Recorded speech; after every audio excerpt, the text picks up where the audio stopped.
जब मोहित के यहाँ बुलडोजर चल रहा है, सबसे पहले तो मैं अपनी पूरी समाजवादी पार्टी की तरफ से स्पष्ट कर दूं कि ये जो घटना हुई बहुत दुखद है और समाजवादी पार्टी इस घटना की निंदा करती है। समाजवादी पार्टी कभी इस पक्ष में नहीं रही कि कभी भी किसी बहन बेटी के साथ किसी तरह का कोई घटना दुर्घटना हो। जिसने भी इस घटना को किया है, समाजवादी पार्टी उसके खिलाफ कड़ी से कड़ी कार्रवाई की मांग करती है और समाजवादी पार्टी हमारी निजी संवेदनाएं उस पीड़ित परिवार के साथ है। हम भी चाहते हैं पीड़ित परिवार को न्याय मिले, लेकिन जो पूर्व में अयोध्या में कुछ घटनाएं हुई, मैं उनका उल्लेख करते हुए कहना चाहता हूं कि भारतीय जनता पार्टी सरकार खींच न निकाले, न्याय करे, सच लाए। जो प्रशासनिक अधिकारी है वो सच्चाई सामने लाए। पुलिस विभाग की जो जिम्मेदारी है उसे स्पष्ट रूप से सच्चाई को सामने लाए। 1.5 साल पहले अयोध्या में जो घटना हुई थी 7 साल की ब्राह्मण परिवार की बच्ची के साथ, आप सबको याद होगा। रात में घटना हुई थी 8:30 बजे, खाकी अखाड़ा अयोध्या। क्या हुआ? 3-4 बार उसका ऑपरेशन हुआ मेडिकल कॉलेज में। अभी भी ऑपरेशन एक आध होना बाकी है उस बच्ची का। जीवन मरण से उसने संघर्ष किया। बुलडोजर चला। जरा बताइए कि जो उस पर नामजद अभियुक्त थे, जिन्होंने गलत काम किया था, बुलडोजर चला उनके घर पर, क्या कार्रवाई हुई? योगी जी क्यों शांत हो गए थे? सत्ता का संरक्षण था, विधायक का करीबी था, कोई बोला उस पर? दूसरी घटना अभी 2-3 दिन पहले जब गोमती नगर में हुड़दंग हुआ, 17-18 लोग दोषी थे, 20-25 लोग दोषी थे, सब पकड़े गए। लेकिन जब सदन में उत्तर प्रदेश के मुख्यमंत्री भाषण दे रहे थे तो उन्हें केवल यादव, पवन यादव और अरबाज मुसलमान याद रहा। बाकी उसमें जो अन्य बिरादरी के ठाकुर थे, पंडित थे, व्यापारी थे या अन्य बिरादरी के बच्चे अपराधी थे जिन्होंने गलत काम हुड़दंग किया था, उनका नाम लेना भूल गए। ये दर्शाता है कि यादव और मुसलमान के प्रति कितना प्यार है और कितनी नफरत है। ये सदन में देखने को मिल गया, पूरी तरह से स्पष्ट है। पूरी बात सुन लीजिए। तीसरी घटना सनबीन स्कूल में हुई, बच्ची ने सुसाइड किया। प्रबंधक को बड़ा अपराधी बना दिया गया पूरा मीडिया में कि बहुत बड़ा खूंखार अपराधी है। क्यों? क्योंकि यादव था। जेल चला गया, जांच हुई, निर्दोष साबित हुए, कोई उनकी गलती नहीं थी। तो ऐसी कई घटनाएं हैं। बीएचयू अभी बहुत नजदीक लेटेस्ट घटना है बीएचयू वाली। जब बीएचयू में घटना हुई, उस बच्ची के साथ सामूहिक दुराचार हुआ, तो दुराचारी कौन थे? बाबा का बुलडोजर का डीजल खत्म हो गया था उस समय। ये पहली फोटो दुराचारी की किसके साथ है? देख लीजिए, योगी आदित्यनाथ उत्तर प्रदेश के मुख्यमंत्री के साथ बीएचयू के दुराचारी की फोटो है। बीएचयू के दुराचारी की दूसरी फोटो देखिए किसके साथ है?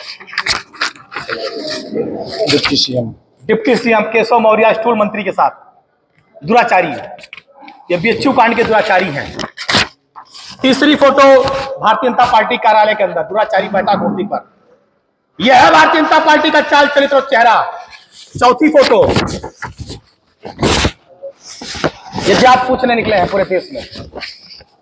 चौथे दुराचारी की फोटो देखिए किसके साथ? चौथा कौन है? अनुराग ठाकुर के साथ। 5वीं फोटो स्वतंत्र सिंह के साथ। ये है सब जेपी नड्डा राष्ट्रीय अध्यक्ष के साथ दुराचारी की फोटो। ये सब बीएचयू कांड के महानायक हैं। सब बीएचयू कांड के महानायक हैं जिनकी फोटो है ये। तो आप बताइए, यह है भारतीय जनता पार्टी का चाल चरित्र चेहरा? इसलिए मैं कहना चाहता हूं, ये समाजवादी पार्टी मांग कर रही है कि जो पकड़े गए हैं 70 साल के मोहित भाई, सर्विलांस की जितनी भी प्रक्रिया है उसकी जांच होनी चाहिए। भाई बात करते रहेंगे तो सीडीआर में आएगा ना, उस बच्ची से बात करते हुए। अगर उस बच्ची से मिले होंगे 2 महीना, 2.5 महीना, 3 महीना, 4 महीना, साल भर में, तो लोकेशन ट्रेस होगी ना, दोनों की एक साथ लोकेशन आएगी। डीएनए टेस्ट करा लिया जाए। समाजवादी पार्टी मांग करी डीएनए टेस्ट करा लो, नार्को टेस्ट कराइए। और अगर मोहित के सारे साक्ष्य प्रमाण मिल रहे हैं तो मैं न्यायालय से मांग करता हूं, सरकार से मांग करता हूं, कठोर से कठोर सजा दिलाई जाए कि नजीर बन जाए। नार्को टेस्ट होना चाहिए, मोहित का भी होना चाहिए, उस परिवार का भी होना चाहिए जो मुकदमा लिखाने वाले लोग हैं। पता तो लगे कि क्या हो रहा है। राजनीति हो रही है कि परिवार के न्याय की लड़ाई हो रही है, ये तथ्य सामने आना चाहिए। और अगर मोहित के खिलाफ सारे साक्ष्य मिलते हैं, अपराधी हैं, तो कठोर कार्रवाई हो। लेकिन अगर दोषी नहीं है तब तो इस पर भी बात होनी चाहिए। दूसरी बात सुन लीजिए, हमारी पार्टी के नेता हैं जय सिंह राणा, उनके छोटे भाई की पत्नी नैना यादव जिला महिला अस्पताल में एडमिट है। ये सारे साक्ष्य हैं उसके। 27 तारीख से एडमिट है नैना यादव। सारे साक्ष्य हैं नैना यादव के। जयसिंह राणा परसों रात में, क्योंकि उनकी पत्नी, जब छोटे भाई की पत्नी एडमिट है तो अस्पताल में देख रेख कर रही थी। वो महिला अस्पताल में सीसीटीवी लगी है। हम डीएम कप्तान से, शासन से मांग कर रहे हैं, प्रमुख सचिव गृह से, कि आप सीसीटीवी फुटेज निकलवाइए, महिला अस्पताल की चेक करिए। जयसिंह राणा अपनी पत्नी और बिटिया को लेकर घर जा रहा है अस्पताल से लेकर। अब बिटिया को अगर पत्नी को घर लेके जा रहा था, आप मुकदमा दर्ज करा दिए। आप सीसीटीवी में चेक करिए कि जयसिंह राणा और राशिद चेयरमैन हमारे मदरसा के, अगर वो किसी को धमका रहे हो, हड़का रहे हो, बदतमीजी कर रहे हो, आप मुकदमा दर्ज। ये खींच मत निकालिए कि आप कभी चेयरमैन का चुनाव मदरसा नहीं जीत पाए, आप अयोध्या हार गए, तो आप समाजवादी पार्टी का जो वर्कर यादव और मुसलमान मुकदमा दर्ज करके अपने खींच की संतुष्टि भाजपा ना निकाले। आप मेहनत करिए, ईमानदारी से जनता के बीच में जाइए।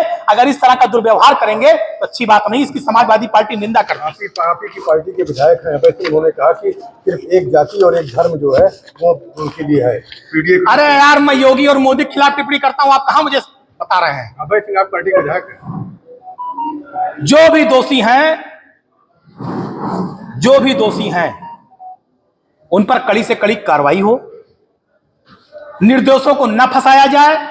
समाजवादी पार्टी के कार्यकर्ताओं पर उत्पीड़न करके भाजपा अपनी खींच न निकाले, क्योंकि मैंने फोटो के माध्यम से, पुरानी घटनाओं के माध्यम से, योगी जी ही मुख्यमंत्री थे, उनकी सरकार ने जो मिसाल पेश की है, जो चरित्र था, वो मैंने आपके सामने सारी घटनाओं का रख दिया है। संजय निषाद आज रो रहे थे। संजय निषाद ड्रामेबाज है। सुन लो हमारी बात। यही एकलव्य छात्रावास अयोध्या में कब्जा कर लिया गया। निषाद बिरादरी के गरीब बच्चे उसमें रहकर पढ़ते थे।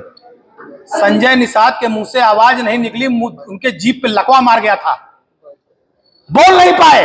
हैसियत नहीं हुई संजय निषाद की कि बोल दे कि भाजपा के नेताओं ने उनका, निषाद बिरादरी का एकलव्य छात्रावास कब्जा कर लिया। संजय निषाद के अंदर कोई नैतिकता नहीं बची। निषाद बिरादरी के केवल राजनीति के नाम पर बेचते हैं, तभी इस बार उनका बेटा बुरी तरह से कबीर नगर में हार गया। अब उनकी कोई पहचान नहीं है। अपने समाज की दलाली करना बंद करें, इतना जान लो, ईमानदारी से काम करें। बस एक आखिरी सवाल, क्या समाजवादी पार्टी मोहित पे कोई कार्रवाई करने वाली है? अरे भाई, फिर वही बात, जब दूध का दूध पानी का पानी हो जाएगा, प्रशासन, सर्विलांस से जुड़े हुए सारे साक्ष्य, डीएनए के सारे साक्ष्य, जब सारे साक्ष्य आ जाएंगे, जब मैंने कह दिया अगर वो अपराधी हैं तो कड़ी से कड़ी सजा, निर्दोष हैं तो दोनों बातें अभी है ना। और भारतीय जनता पार्टी के एजेंट बनके अधिकारी काम ना करें, न्याय करें, सच करें। हम बिल्कुल नहीं कह रहे हैं कोई दोषी बख्शा जाए, बिल्कुल नहीं कह रहे हैं। जिसने भी गलत काम किया कड़ी कार्रवाई हो, लेकिन सच हो, सही हो, कि उस पर कोई सूरदास भी उंगली ना उठा पाए देखकर वो कहे कि सही कार्रवाई की गई है, माइक्रोस्कोप से भी उसमें कोई कमी न दिखाई पड़े, सच कार्रवाई करें। आज तो प्रशासन कह रहा है कि जो तालाब की जमीन और अवैध जमीन थी वही भाई, हम तालाब जमीन, अवैध जमीन जो उनकी रही उसको ले जाए, हमें उससे मतलब नहीं है। मैं भदरसा कांड की घटना की बात कर रहा हूं, जो घटना हुई है। जो मुद्दा है मुद्दे बात करो। बुलडोजर क्यों नहीं चला दिया बीएचयू के अपराधियों घर पर? 1.5 साल पहले जो खाकी अखाड़े में बच्ची के साथ घटना हुई थी, उसके अपराधियों घर पे बुलडोजर क्यों नहीं चला? वहां पैमाइश क्यों नहीं कराई होगी सरकार ने? क्यों नहीं कराया? उत्तर प्रदेश में इतनी जघन्य अपराध कई जिलों में हो चुके हैं, वहां अपराधियों के साथ क्यों नहीं बुलडोजर चलवा दिया बाबा जी ने? जहां भाजपा के विधायक सत्ता से जुड़े हुए लोग हैं, वहां बुलडोजर का डीजल खत्म है। अगर यादव और मुसलमान है तो बुलडोजर में डीजल आ जाएगा। यह दो तरफा कार्रवाई नहीं चलेगी। न्याय करिए, जो सही है वो बात करिए। ठीक है, धन्यवाद।